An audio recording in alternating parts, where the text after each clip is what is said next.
اسرائیلی پہلوٹوں کی مخصوصیت۔ اور خداوند نے موسیٰ کو فرمایا کہ سب پہلوٹوں کو، یعنی جو بنی اسرائیل میں خواہ انسان ہو خواہ حیوان، پہلوٹی کے بچے ہوں، ان کو میرے لیے مقدس ٹھہرا، کیونکہ وہ میرے ہیں۔ بے خمیری روٹی کی عید۔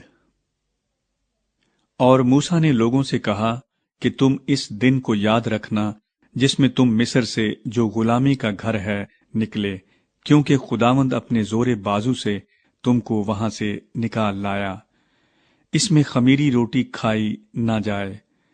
تم ابیب کے مہینے میں آج کے دن نکلے ہو۔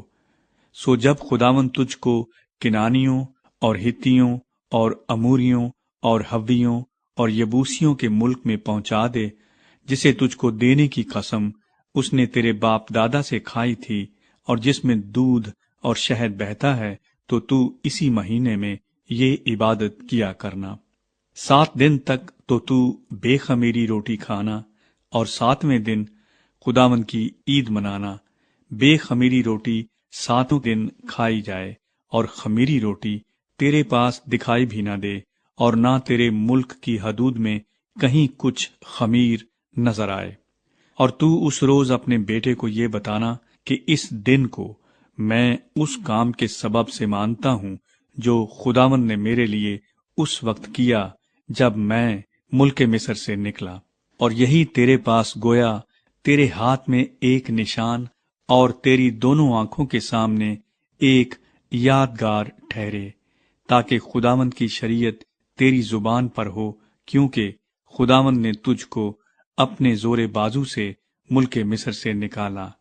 پس تو اس رسم کو اسی وقت معین میں سال بسال مانا کرنا۔ پہلوٹے خدا کے ہیں۔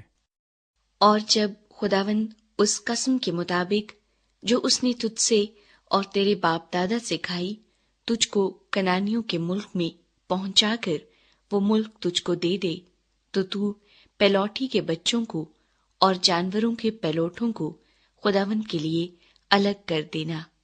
سب نر بچے خداوند کے ہوں گے، اور گدھے کے پہلے بچے کے فدیے میں برہ دینا، اور اگر تو اس کا فدیہ نہ دے تو اس کی گردن توڑ ڈالنا۔ اور تیرے بیٹوں میں جتنے پہلوٹے ہوں ان سب کا فدیہ تجھ کو دینا ہوگا۔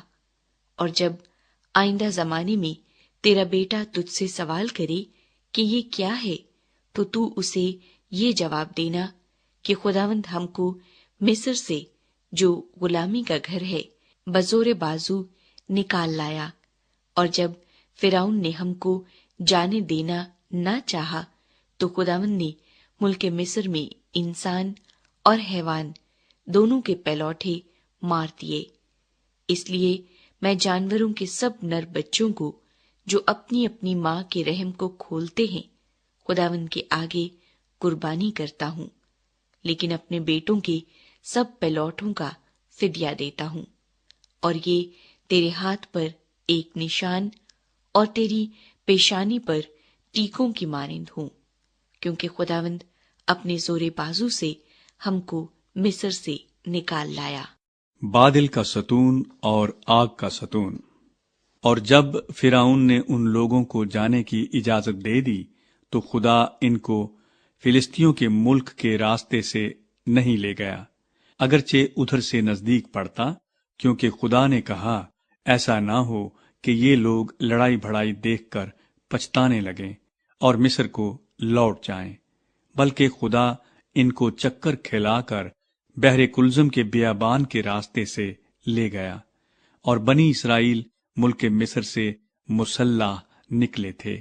اور موسیٰ یوسف کی ہڈیوں کو ساتھ لیتا گیا، کیونکہ اس نے بنی اسرائیل سے یہ کہہ کر کہ خدا ضرور تمہاری خبر لے گا، اس بات کی سخت قسم لے لی تھی کہ تم یہاں سے میری ہڈیاں اپنے ساتھ لیتے جانا۔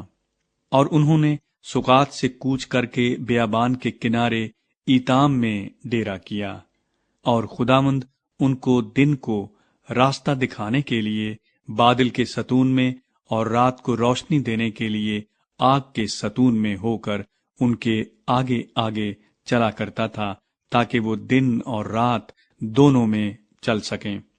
وہ بادل کا ستون دن کو اور آگ کا ستون رات کو ان لوگوں کے آگے سے ہٹتا نہ تھا۔